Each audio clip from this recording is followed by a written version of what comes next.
Bonjour, alors je voulais vous présenter très rapidement ma vision et mon décompte long terme et court terme sur l'actif donc euro CAD, donc contre le dollar canadien.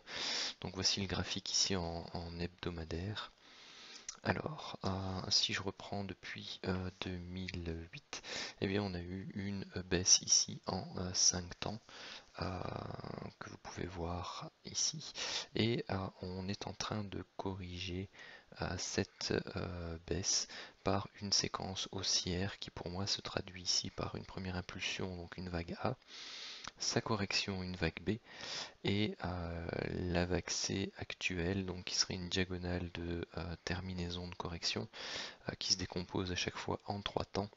Donc un A, B, C pour la première petite A rose, pareil A, B, C pour la petite B rose, A, B, C pour la petite C rose, A, B et C en cours pour la petite D rose. Alors, l'objectif ici est de trouver pour un swing le point d'entrée à l'achat pour aller rechercher donc cette fameuse vague E qui clôturerait donc notre grande vague C correctrice. Alors, la ligne AC ici, elle est bien fixée. Par contre, la ligne B, D actuelle, elle est en pointillé. Pourquoi? Parce qu'elle n'est pas encore confirmée.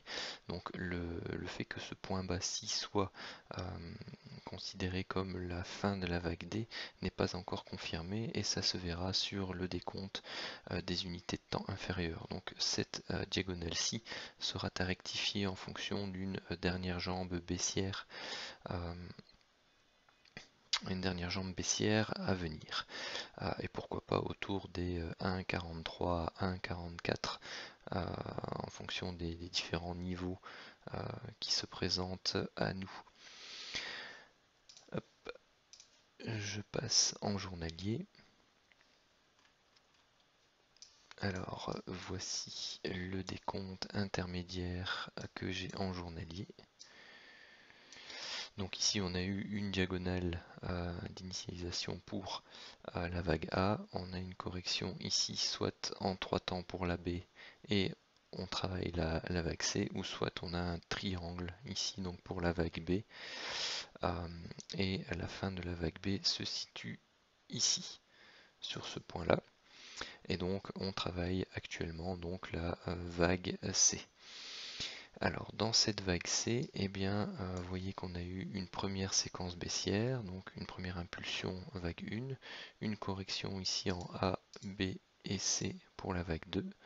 On a travaillé ici en 5 temps la vague 3 et on vient de faire une correction en A, B et on cherche la fin ici de cette petite vague C pour notre vague 4. Alors, donc on cherche à avoir un point de short intraday pour un swing de peut-être quelques jours pour aller rechercher notre point bas et notre vague 5. Donc au minimum ici les 1,4410 voire à un peu plus bas. L'horaire ou alors le... Oui, voilà l'horaire. Alors ici, comment ça se présente au niveau horaire? Eh bien, tout simplement, on a eu une première impulsion ici, donc vous voyez vague 1, vague 2, vague 3, vague 4, vague 5, que j'ai noté ici, donc soit vague 1 entre parenthèses ou vague A. Pourquoi? Parce que on peut effectivement avoir ici, là où j'ai noté donc la vague 3 mauve, et bien tout simplement notre mouvement qui est terminé et donc on initie ici une première séquence d'impulsion haussière pour aller travailler notre vague E. Ce qui se passe ici pour l'instant, c'est que c'est impulsif, correctif en trois temps, donc petit A, petit B, petit C que je n'ai pas noté, donc pour faire notre vague 2 ou notre vague B. Et ensuite ici on a une impulsion, vague 1, correction vague 2, une très forte impulsion vague 3, et on travaille actuellement donc notre vague 4 ici. Et donc il nous manque une jambe haussière complémentaire pour aller rechercher notre vague 5. Et donc soit travailler directement donc la vague C et terminer donc notre vague 4 mauve, et donc travailler à la vente pour avoir la séquence baissière de notre vague 5, ou on est dans une séquence d'impulsion haussière en double 1-2. Donc vous avez la 1 principale ici entre parenthèses, la 2 principale correctrice, et ici ces 5 temps haussiers sont simplement la sous-vague 1 de notre vague 3 noire principale.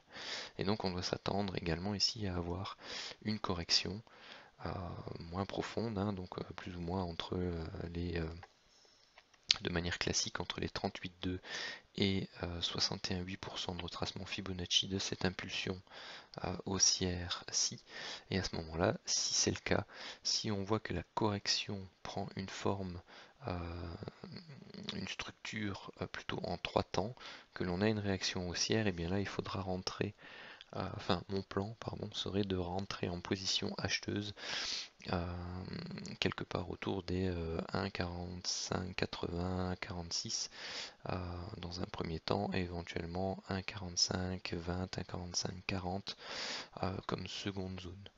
Ça c'est uniquement si je vois un décompte en ABC qui se dessine, et une réaction haussière qui confirme cette baisse en ABC.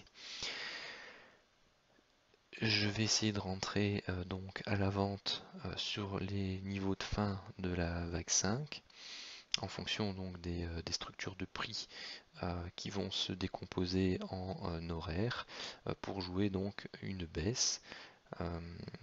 Et l'objectif final à moyen terme, c'est de trouver donc le point bas, donc soit la fin de la séquence ABC ici pour une impulsion, soit la fin de la séquence en 5 temps baissier qui nous ramènerait donc en fonction de la structure qui se développe en dessous des 1,4415.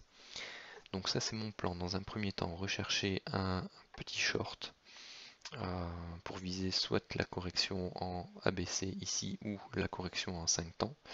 Et dans un second temps, rechercher des zones d'achat en fonction des structures de prix pour avoir un swing, donc un swing long terme pour travailler donc la séquence hebdo que voici, et aller rechercher des niveaux. Donc théoriquement on peut aller retoucher la borne haute ici, la diagonale, mais on peut très bien s'arrêter sur une zone de prix comme les 1,5580 qui est une zone relativement intéressante en termes de résistance. Alors voilà pour cette petite vidéo d'analyse globale sur l'actif EuroCAD.